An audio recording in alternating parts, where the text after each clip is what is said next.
باللہ من الشیطان الرجیم بسم اللہ الرحمن الرحیم السلام علیکم ورحمۃ اللہ وبرکاتہ۔ ناظرین، ایک بار پھر آپ کا میزبان اطہر کاظمی آپ کے پسندیدہ پروگرام احکام اسلامی میں آپ کا خیر مقدم کرتا ہے۔ آج کچھ سوالات ہیں اور ان کے جواب دینے کے لیے ہمارے ساتھ اسٹوڈیو میں موجود ہیں حجت الاسلام والمسلمین علی جناب مولانا مصطفیٰ علی خان ادیب الہندی صاحب قبلہ۔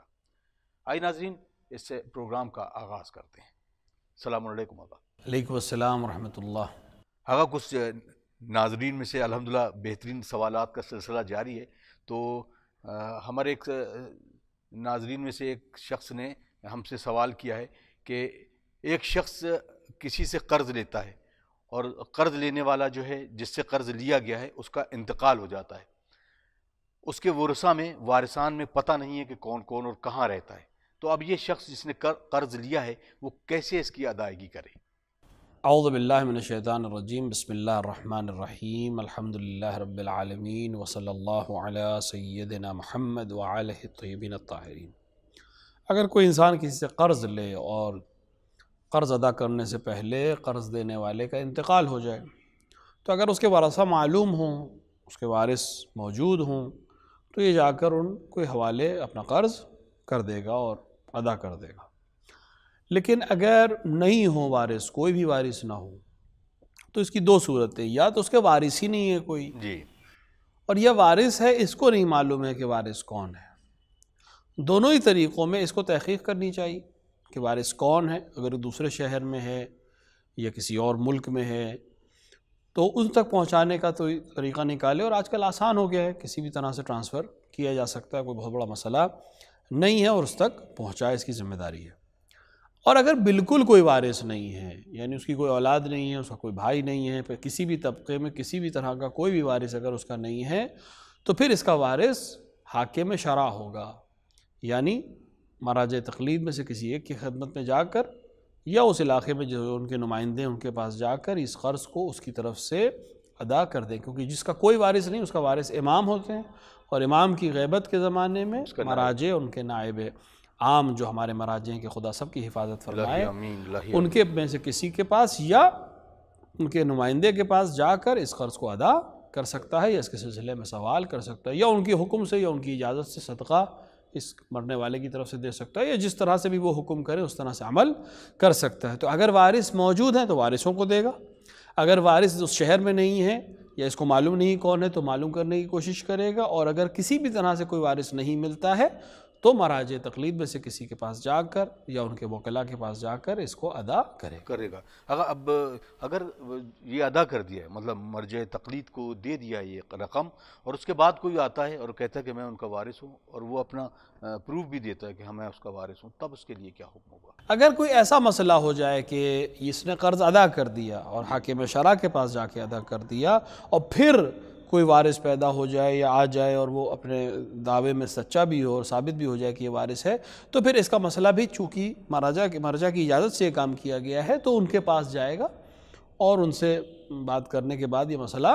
حل ہو جائے گا۔ کوئی ایسا کوئی مسئلہ نہیں ہے، اس طرح کے مسائل ہوتے ہیں، پیش آتے ہیں، اور مراجع تقلید الحمدللہ ان سب مسائل کو الحمدللہ بآسانی حل کر دیتے ہیں۔ جزاک اللہ۔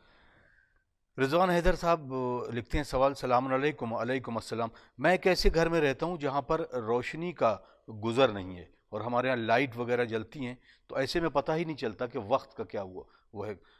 مثلا صبح کی نماز انہوں نے پڑھی اور وہ ادا کر لی، اور باہر نکلا تو دیکھا سورج نکل چکا ہے، تو اب اس کو کیا یہ نماز پھر سے ادا کرنا ہے، اور کیا قضا کی نیت سے ادا کرنا ہے؟ اس کے تشریح فرما دیں۔ اگر کوئی انسان کسی ایسی جگہ رہتا ہے جہاں پر وقت کا اندازہ نہیں ہو پاتا، جیسے انہوں نے اپنے سوال میں کہا ہے کہ لائٹ ہر وقت جلتی رہتی ہے اور باہر کی کوئی روشنی نہیں آتی، بہت سے گھروں کا رخ اس طرح سے ہوتا ہے کہ لائٹ نہیں آتی ہے، تو پہلی چیز تو یہ ہے کہ آج کے دور میں لائٹ کا کوئی اتنا بڑا مسئلہ نہیں ہے، آج کل گھڑیاں ہیں، گھڑی کے ذریعے سے ساری چیزیں معلوم ہو سکتی ہیں، کون سا وقت نماز کا ہے، کون سا وقت ظہر کا ہے، کون سا وقت عصر کا ہے۔ تو اگر اس شخص کے پاس گھڑی ہے اور گھڑی کے ذریعے سے سارے کام انجام دے سکتا ہے تو یہ اسی کے ذریعے سے انجام دے گا، اور اگر اس کے باوجود اس نے غلطی سے نماز وقت پہ نہیں پڑھی، چاہے پہلے پڑھ دی تو وقت حاصل ہونے کے بعد دوبارہ نماز پڑھے گا، اور اگر بعد میں پڑھی ہے لیکن نماز پڑھ چکا ہے اور بعد میں اس نے دیکھا کہ سورج نکل چکا تھا تو اس کی نماز قضا ہو گئی تھی، لیکن اس نے نماز ادا کر دی ہے، نماز تو اس نے پڑھ ہی لی ہے، اب اس کو یہ نہیں معلوم ہے کہ میں نے نماز جس وقت پڑھی اس وقت قضا ہو چکی تھی یا ابھی قضا نہیں ہوئی تھی لیکن اس نے 2 رکعت نماز پڑھ لی تھی، چونکہ پڑھ چکا لہٰذا اس کے گردن پر کچھ بھی نہیں ہے۔ ہاں اگر وقت سے پہلے پڑھی ہوتی اور باہر نکل کے معلوم ہوتا کہ وقت ابھی نہیں ہوا ہے اور اب وقت ہو رہا ہے تو اس کو نماز دوبارہ پڑھنی پڑتی، لیکن چونکہ نماز پڑھ چکے ہیں اور بعد میں معلوم ہوا کہ نماز کا وقت گزر چکا تھا، میں نے قضا کے وقت نماز پڑھی ہے، تب بھی اس کی گردن پہ کچھ نہیں، اس کی نماز صحیح ہے اور ان کو دوبارہ ایسے نماز ادا کرنے کی ضرورت نہیں۔ لیکن آج کے دور میں کوئی اتنا بڑا مسئلہ نہیں ہے وقت کو معلوم کرنا، اور وقت اب موبائل میں تقریباً گھڑیاں تقریباً ختم ہو گئی، اب تو موبائل کے ذریعے سارے کام ہوتے تو، اور تقریباً ہر انسان کو اب اپنے شہر کا وقت معلوم رہتا ہے، بہت سے سائٹس ہیں اس میں معلوم ہو جاتا ہے، بہت سے جریدے ہیں جن کے ذریعے سے معلوم ہو سکتا ہے، یا کسی بھی طریقے سے اس کو یہ بات معلوم ہو سکتی ہے کہ اس کے ہاں وقت کتنے بجے، وہ اپنا موبائل میں اس کے حساب سے دیکھ کر نماز پڑھ سکتا ہے تاکہ وقت سے نماز کو ادا کرے اور کس طرح کی کوئی پریشانی نہ آئے۔ احمد عباس صاحب لکھتے ہیں السلام علیکم۔ وعلیکم السلام۔ امر بالمعروف اور نہی عن المنکر، کیا یہ صرف علماء اکرام کا کام ہے یا عام انسان بھی کر سکتا ہے، اور عام انسان کے لیے کس حد تک اس کو مطلب جایا جا سکتا ہے؟ نہیں، امر بالمعروف اور نہی عن المنکر صرف علماء کی ذمہ داری نہیں بلکہ ہر مومن کی ذمہ داری ہے۔ جس طرح ہر عبادت، جس طرح نماز ہے، جس طرح روزہ ہے، جس طرح حج ہے، جس طرح خمس ہے، زکوٰۃ ہے، جس کے شرائط فراہم ہوتے جائیں ہر ایک کے اوپر واجب ہوتا چلا جائے گا، امر بالمعروف اور نہی عن المنکر بھی ہر شخص کے اوپر ہے۔ جس کے سامنے بھی غلط کام ہو اس کی ذمہ داری یہ ہے کہ وہ بتائے اور لوگوں کو سمجھائے کہ یہ غلط ہے۔ البتہ امر بالمعروف اور نہی عن المنکر کے شرائط ہیں، یعنی وہاں بات کرنی ہے جہاں کسی کو معلوم نہ ہو۔ ایک دفعہ ہوتا ہے کہ لوگوں کو معلوم ہے، ان کو حکم معلوم ہے لیکن اس کے باوجود وہ غلطی کر رہے ہیں۔ کبھی کبھی ایسا ہوتا ہے کہ نہیں، ان کو حکم نہیں معلوم ہے اس لیے یہ غلطی کر رہے ہیں، اور اس شخص کو حکم معلوم ہے متوجہ تو جا کے متوجہ کر دے۔ یا ایسی جماعت ہے جس کو آپ کی بات سننی ہی نہیں ہے تو وہاں پر امر بالمعروف اور نہی عن المنکر آپ کی ذمہ داری نہیں ہے۔ لیکن جہاں شرائط فراہم ہوں، آپ کی بات کا اثر ہو اور آپ کے کہنے سے لوگوں پر اثر پڑ سکتا ہو یا ان کو حکم نہیں معلوم ہو، وہاں آپ کر سکتے ہیں۔ حد اس کی یہ ہے کہ لوگ متوجہ ہو جائیں۔ آپ کو ہتھیار اٹھانے کی ضرورت نہیں ہے، آپ کو لڑنے کی ضرورت نہیں ہے، آپ کو جھگڑا کرنے کی ضرورت نہیں ہے، آپ کو صرف حکم بیان کرنا ہے۔ اگر آپ کو ہلکا سا بھی خوف ہو کہ آپ کے مسئلہ بیان کرنے سے اختلاف ہو سکتا ہے، جھگڑا ہو سکتا ہے، خوف ہو سکتا ہے، فتنہ ہو سکتا ہے، تو وہاں پر امر بالمعروف اور نہی عن المنکر کی ضرورت نہیں ہے۔ تو حد اس کی یہ ہے کہ فتنہ اور فساد نہ ہو، لڑائی جھگڑا خونریزی اس طرح کا مسائل نہ ہو، اور اگر اس کے باوجود اس کے ان سب چیزوں سے پرہیز کرتے ہوئے اگر امر بالمعروف اور نہی عن المنکر کیا جا سکتا ہو تو بالکل کرنا چاہیے۔ صرف عالم کی ذمہ داری نہیں بلکہ ہر اس مومن کی ذمہ داری ہے جس کے سامنے کوئی چیز غلط ہو رہی ہو تو وہ لوگوں کو متوجہ کرے، یا اگر کوئی معروف ترک ہو رہا ہو، اچھی چیز ترک ہو رہی ہو تو اس کی طرف متوجہ کرے کہ یہ اچھی عبادت ہے، اس کو انجام دینا چاہیے، یہ اچھا کام ہے، اس کو انجام دینا چاہیے، اسے ہم امر بالمعروف کہتے ہیں۔ تو صرف علماء کی ذمہ داری نہیں ہے، سب کی ذمہ داری ہے، لیکن حد یہ ہے کہ فتنہ اور فساد نہ ہو اور ایسے لوگوں کے سامنے امر بالمعروف اور نہی عن المنکر کیا جائے جو آپ کی بات قبول کر رہے ہیں یا ماننے کو تیار ہوں یا سننے کو کم سے کم تیار ہوں۔ جہاں حکم معلوم ہے اور ہٹ دھرمی پہ کر رہے ہیں، جہاں بے دینی ہے اور کسی طرح سے آپ کی بات سننے کو تیار نہیں ہے اور آپ کو معلوم ہے میری بات کا کوئی اثر نہیں ہونے والا، وہاں کوئی ضرورت یا کوئی ذمہ داری آپ کی گردن پر نہیں رہ جاتی۔ جزاک اللہ۔ ایک صاحب نے سوال کیا ہے، یہ پوچھتے ہیں کہ نماز کے دوران اگر ہنسی آ جائے اور قہقہا جیسے لگتا ہے تو اس کے لیے کیا حکم ہوگا، کہ نماز دوبارہ پڑھنی ہوگی؟ اگر ہنسی کی حد تک ہے، یعنی جس کو مسکراہٹ کہتے ہیں یا ہلکی سی ہنسی ہے جس میں کوئی آواز نہیں نکل رہی ہے، تو یہ نماز صحیح ہے۔ جہاں پر ہنسی آئی وہاں سے دوبارہ اس کو پڑھے گا، یعنی اگر مثال کے طور پر سورہ کی تلاوت کرتے وقت ہنسی آ گئی تو سورہ کی تلاوت جس آیت سے ہنسی آئی اس آیت کو دوبارہ پڑھ کر اپنی نماز آگے بڑھائے گا، یا رکوع میں آ گئی یا سجدے میں آ گئی تو اس ذکر کو دوبارہ پڑھے گا اور اس کی نماز صحیح۔ لیکن اگر قہقہا ہو جس میں آواز باقاعدہ باہر آئے اور حالت تغیر ہو جاتی ہے تو یہ نماز باطل ہو جائے گی اور اسے نماز دوبارہ پڑھنی پڑے گی۔ لہٰذا اگر ہنسی اور مسکراہٹ اس حد تک ہے کہ صرف آپ مسکراہٹ ہے اور اعضاء و جوارح میں کوئی فرق نہیں آیا ہے تو کوئی مسئلہ نہیں ہے، جہاں پہ نماز پڑھ لیتے وہیں سے آپ آگے بڑھا دیں گے۔ لیکن اگر قہقہا باقاعدہ لگایا جائے اور بہت زیادہ ہنسی آ جائے اور کنٹرول کے باہر ہو جائے اور نہیں روک سکے کسی طرح سے تو پھر وہ نماز باطل ہے اور دوبارہ پڑھنی پڑے گی۔ اب سوال یہ کہ اگر نماز کے دوران جسے لوگ کچھ سلام کرتے ہیں، یہ سوال کا جواب بحمدللہ آپ دیکھ چکے ہیں، لیکن میرا سوال اس کے علاوہ کے بھی ہے کہ کچھ ایسے لفظ ہیں جو جیسے چھینک آنے کے بعد لوگوں کے زبان پہ رہتا ہے الحمدللہ یا شکرن للہ، تو یہ لفظ بھی کیا نماز پہ اثر انداز ہوتے ہیں، اثر ڈالتے ہیں؟ نہیں، کسی بھی ذکر خدا کرنے سے نماز باطل نہیں ہوتی۔ جیسے چھینک آئی کسی آپ کی زبان پہ بے اختیار آ گیا الحمدللہ، یا کسی اور کو چھینک آئی آپ کی زبان پر آ گیا الحمدللہ، یا کوئی اور جملہ جو اس ذکر الہی جس کے اندر ہو تو یا شکر الحمدللہ رب العالمین، تو اس سے نماز باطل نہیں ہوتی، کیونکہ ذکر خدا کرنے سے نماز باطل نہیں ہوتی ہے۔ لیکن کوشش یہ کرے کہ اس وقت نہ بولے، لیکن اگر بول دیا تو اس کی نماز باطل نہیں ہے۔ جہاں پر یہ ذکر بولا وہاں جو چیز کر رہے تھے اسی کو دوبارہ آگے بڑھا دے، کوئی مسئلہ نہیں ہے، نماز اس کی صحیح ہے۔ اور جہاں تک سلام کی بات ہے، سلام کا مسئلہ بیان ہو چکا تھا، لیکن دوبارہ تکرار کرنے میں کوئی حرج نہیں ہے کہ اگر نماز کی حالت میں کوئی کسی کو سلام کرتا ہے تو نمازی جواب دے گا، کیونکہ نماز کا سلام کا جواب دینا واجب ہے، لیکن جواب میں وہ رد سلام نہیں کرے گا بلکہ وہی جملہ دوہرا دے گا۔ اگر اس نے کہا السلام علیکم تو آپ بھی کہا السلام علیکم یا السلام علیکم یا سلام علیکم، یعنی وہ جو سلام کا اصل جملہ ہے وہی دہرائے گا، جواب والا جملہ ادا نہیں کرے گا۔ اور اگر کئی لوگ ہوں اور جماعت کو سلام کرے، کسی ایک نے جواب دے دیا تو پھر باقی کے اوپر ضرورت نہیں ہے کہ وہ جواب دے، مگر یہ کہ آپ ہی کو سلام کرے یا آپ کے علاوہ کوئی اور ہے ہی نہیں، تو ظاہر ہے کہ آپ ہی کو سلام کیا ہے تو آپ کو جواب دینا ہے، لیکن جواب میں وہی جملہ کہنا ہے جو اس نے کہا ہو۔ عرفان حیدر کاظمی صاحب کا سوال ہے، السلام علیکم۔ وعلیکم السلام۔ آپ سوال کرتے ہیں کہ نماز کے درمیان دانتوں میں پھنسی ہوئی غذا کو لوگ اکثر کر کے نکالتے ہیں، تو یہ دانتوں کی غذا کے بارے میں کس طریقے کا حکم ہوگا؟ دیکھیں، نماز اسی لیے نماز میں جب ہم نماز کے لیے جاتے ہیں تو عام طور سے وضو کر کے جاتے ہیں، اور وضو کرنے میں مزمزہ جو ہے، جو گلے منہ میں پانی ڈالنا ہے اور کلی کرنا ہے، اس کا ایک ہدف یہی ہے کہ منہ ہر طرح سے صاف ہو جائے جب انسان نماز کے لیے جائے، تو اس طرح کا مسئلہ نہ ہے، بلکہ مستحب ہے کہ انسان مسواک کرے نماز سے پہلے، لیکن مستحب ہے، یہ وضو کا حصہ نہیں مانا جاتا ہے۔ لیکن اگر اس کے باوجود انسان وضو کی نماز کے لیے کھڑا ہو اور اس کے دانتوں کے درمیان کوئی غذا آ جائے تو وہ اس کو نگل نہیں سکتا ہے، اس کو اگر باہر نکال دیتا ہے تو اس میں کوئی حرج نہیں ہے، کیونکہ وہ کسی اور حکم میں نہیں آتی، اور ہلکے مثال کے طور پہ ہاتھ سے نکال دے یا ایسی نکال دے تو اس میں کوئی حرج نہیں ہے، لیکن نگل نہیں سکتا، کوئی کھانے پینے کا ایسے نماز باطل ہو جاتی۔ ہاں، بے اختیار منہ میں چلا جائے وہ ایک الگ بحث ہے، لیکن اگر اس کے منہ میں کوئی چیز آ جاتی ہے تو اس کو باہر نکال دے، اس میں کوئی حرج نہیں ہے۔ منہ میں پھنسی ہوئی غذا کا حکم یہی ہے کہ اولاً تو نماز کے لیے جب آمادہ ہوں تو اپنے آپ کو ہر طرح سے تیار کے جائیں، اور اگر اس کے باوجود اس طرح کوئی مسئلہ پیش آ جائے تو منہ سے باہر نکالنے میں حالت نماز میں کوئی حرج نہیں ہے، نماز اس کی صحیح ہے۔ جزاک اللہ۔ اگر ایک اور سوال